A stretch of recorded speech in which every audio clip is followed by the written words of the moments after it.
I've all seen them by the side of the road. These unkept, smudged, hopeless people holding cardboard signs. Sometimes they have props, baby stroller, a pet, gasoline can, something to lend credence to the thin fiction that they need money for something other than booze. It was a man with a need gas sign with the red gas can on the ground that I saw when I drove into Salem 6 unlucky years ago today. Tried to ignore him, not making eye contact, but I was stuck at a red light and pretending he wasn't there was getting really awkward. So I reached into my pocket and pulled out $2, rolling down my window just a crack.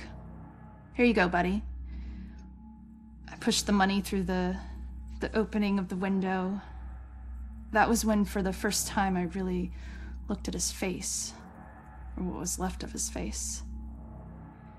It was a single eyeball just looking back at me, bulging out of a charred skull. I was absolutely frozen in terror until the blackened shape of uncovered finger bones reached out to take the money. And that's when I let it fall to the ground and slammed on the accelerator.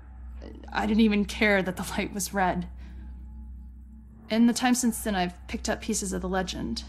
A shell-shocked war veteran, unemployable and alcoholic, became a familiar sight in Salem, begging by the roadside. Citizens stopped giving him money, thinking he would just move on to a bigger city.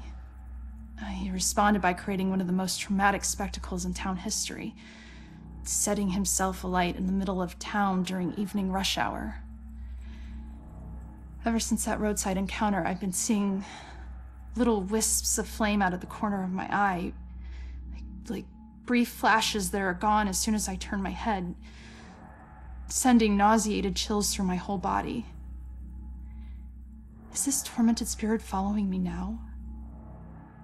Whether he intends it as a blessing or a curse, I just want to be as far as possible from this horrifying specter.